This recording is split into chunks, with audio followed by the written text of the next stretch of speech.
Who does the ANC Youth League support to succeed President Jacob Zuma? And what should the ANC do with the officials who asked President Zuma to step down? What is the Youth League's position on the 8% fee increase announced by some universities?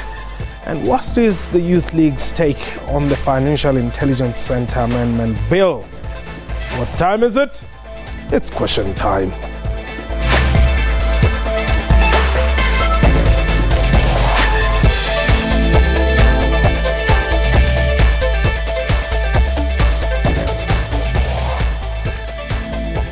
Hello and welcome to the show. My name is Mpho Tsedu. The African National Congress Youth League, popularly known as the Young Lions, continues to play a pivotal role as a voice for younger members of the party.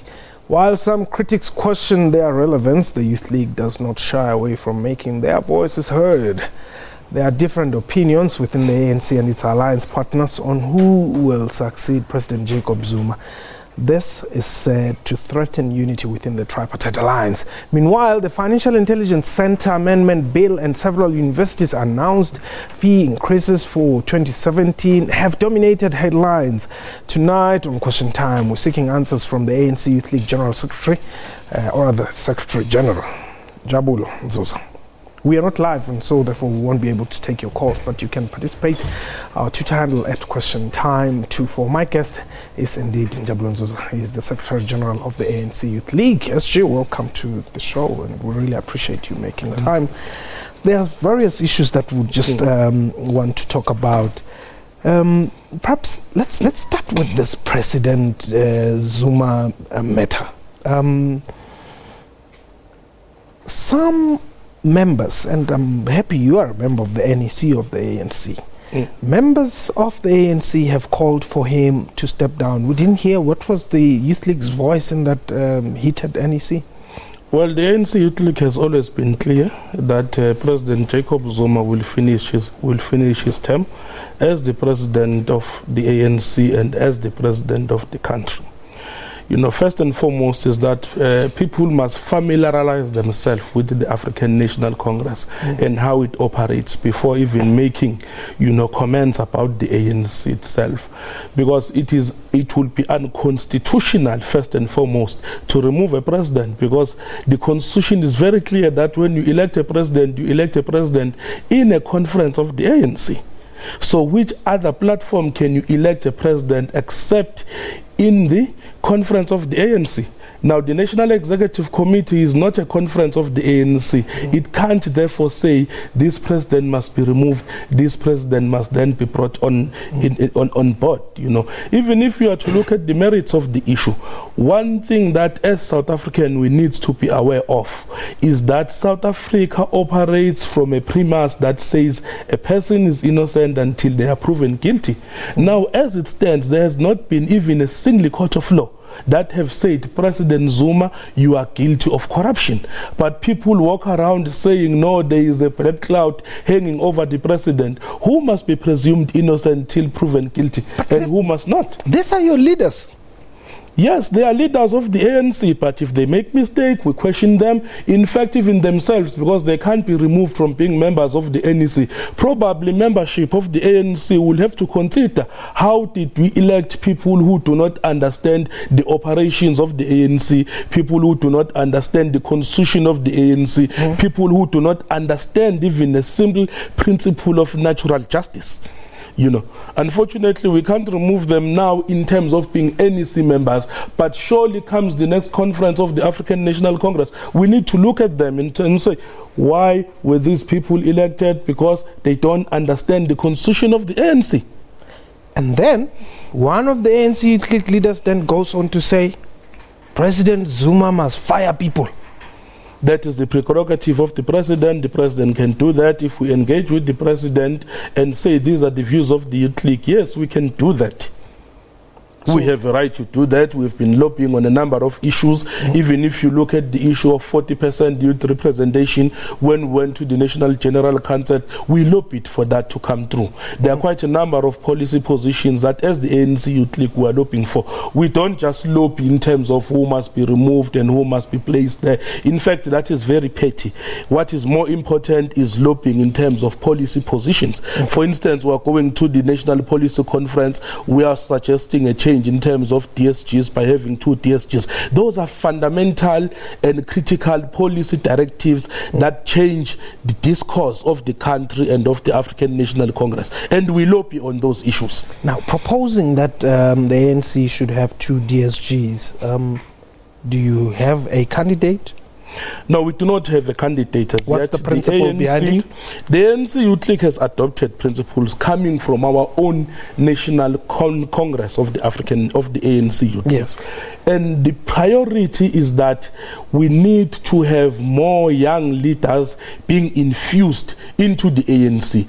By young leaders, I'm not talking about myself, I'm not talking about our generation, but we are saying it's time the ANC now takes over the baton and give it to another generation. You know. And there are quite a lot of leaders. We are talking about Comrade Natim Tetwa, there are comrades like Malusi Kikaba, there are comrades like Figile Mbalula, there are other, there's quite a lot of comrades. Another principle that we've adopted outside that principle of young leaders is that we identify ourselves with the principle that has been established by the Women's League of saying that we need to look into the next president of the ANC being a woman.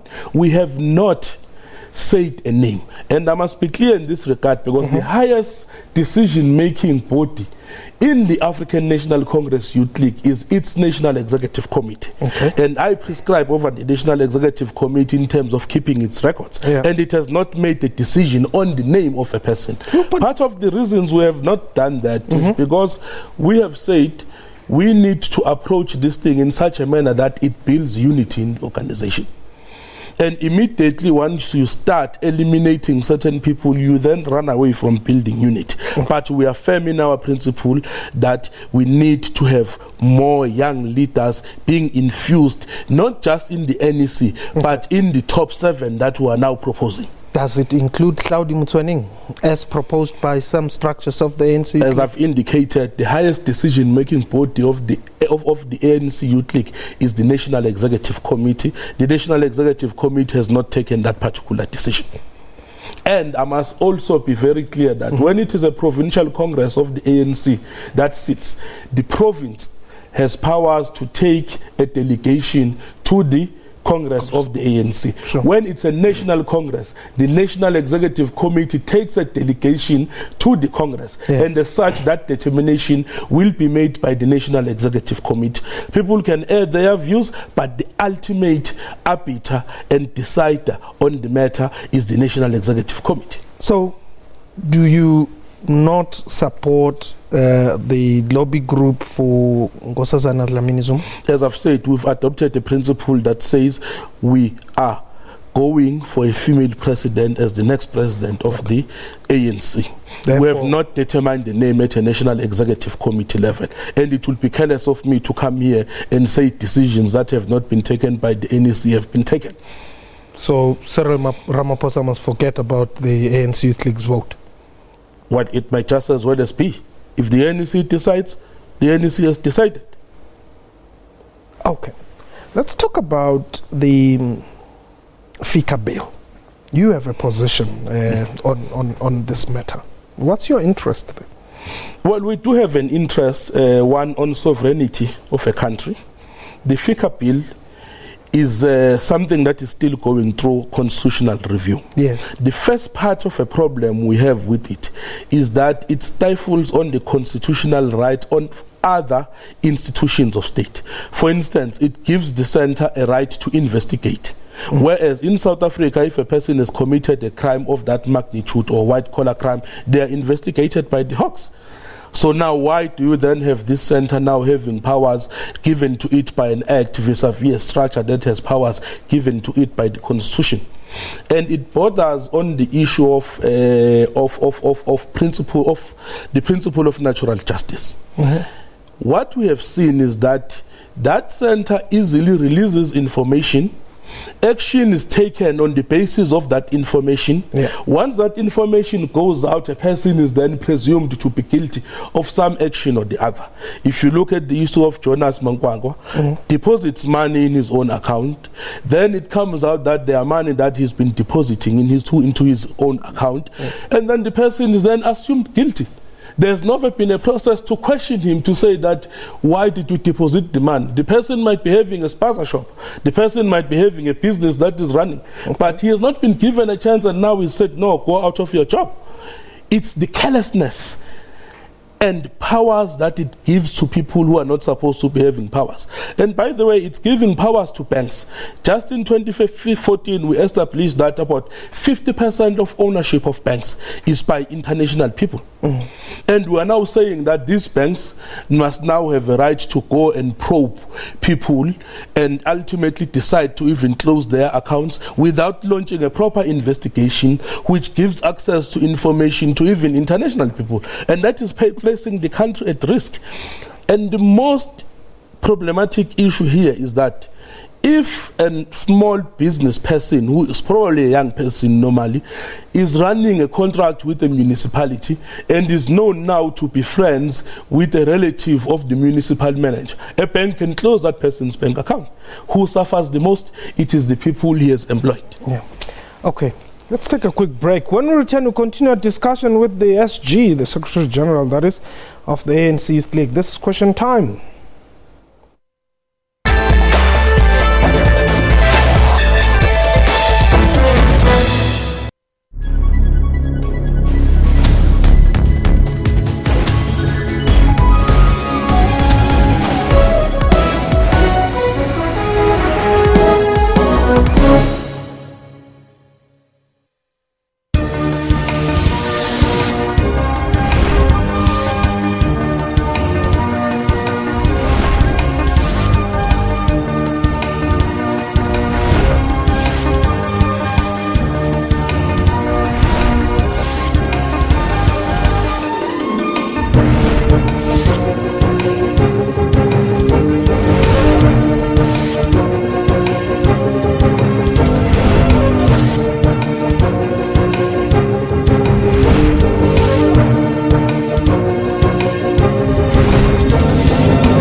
Of South Africa's celebrities were battling it out for 40 grand at the 5th annual Celebrity Cook-Off in Witbank. We look forward to welcoming everybody to Emlahleni because this is the place of coal. For a starter, I'll give you guys 45 minutes to prepare, and the main course will be 1 hour 30 minutes. The team name is Iliqua Stars, the clever choices. Yes! Manyola Pizza. 3 Michelin stars. Yes! Like at least 2. Drum roll. Swami and the defending champion the Michelin star. That's Trends Travel every Sunday, 12 to 1 p.m. on SABC News.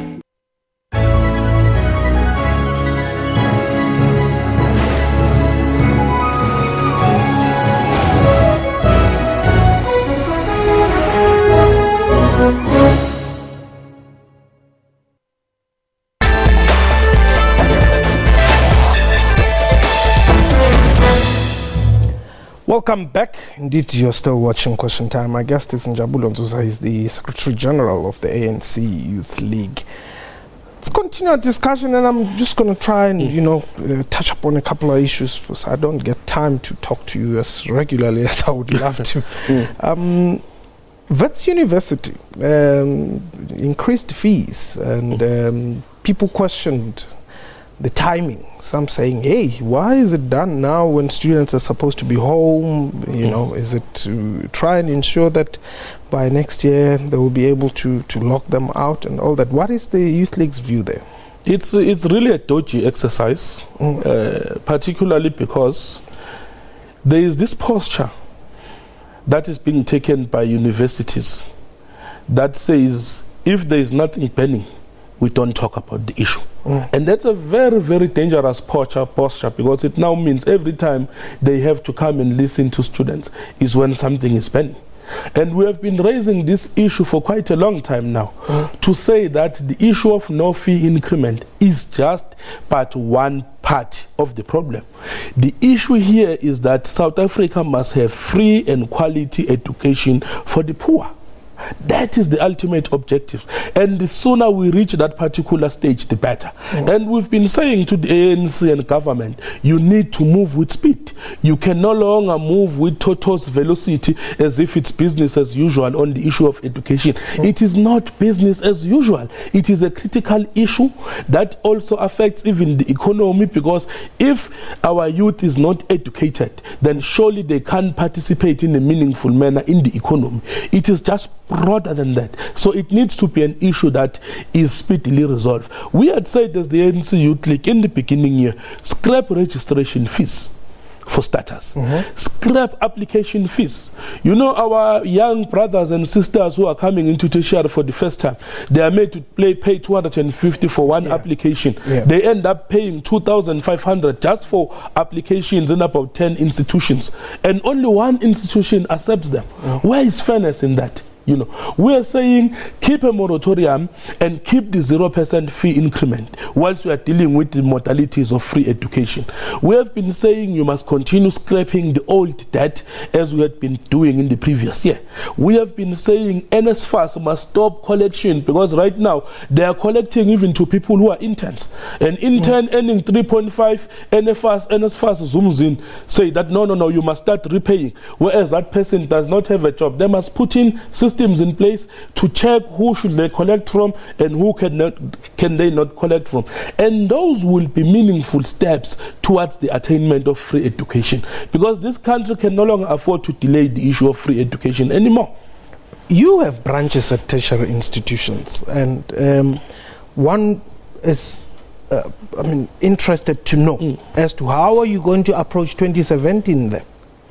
We will resist and we will fight these increments that are being brought in the table, in the boardroom, and outside of the boardrooms. We will continue to provide support like we've been doing to our branches in tertiary institutions. Just this year, towards just now, about a month ago, we visited all institutions that had problems. We've been to VET, we've been to Nelson Mandela Metro, we've been to UniZulu, we've been to UKZN.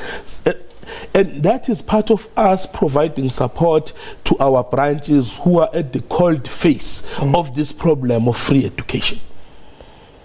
You are a very vocal institution, and sometimes I wonder as to why do you speak about almost everything. You even have a view around issues of the National Police Commissioner, for instance?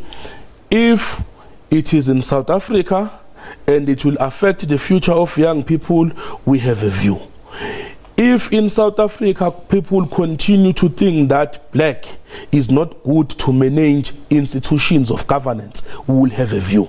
Because every time there is an appointment of a senior person who is black in color, that person is inadvertently moved into perceived corrupt, must be investigated, must undergo. And you must notice most of these investigations, they end up not being concluded. And the person is left with a cloud just hanging on top of him. Because it is an agenda that all these institutions must consistently be unstable, no matter how good they've done. You know, just now they are saying Tom Moyane must now must be taken into court. You know, these are who is saying Tom Moyane must go to court? Look at this institution. These are the same institutions that yesterday they were blocking in the Constitutional Court that the process of land claims and taking the land back to the people must go to the people. They wake up the other day, they go and say, no, this one is not fit to hold this position, as if they were applicants on the job. They were not even applicants on the job. They are not even affected by the issue. But they wake up, they go, no, this one is fit, this one is not fit. It is not proper, and we'll have a view on those issues. But are you saying that, Freedom Under Law and whoever those other institutions shouldn't comment about, the National Police Commissioner, for instance? It's AfriForum, freedom under law. Their interests are to promote white supremacy. They paint a picture consistently that you will never see black excellence in South Africa. And what they are doing is that they work the other side, and then on the other side they do wrong things. Just like I was making an example, they go and say to the Constitutional Court, seal this issue of a possibility of anyone claiming land ever again.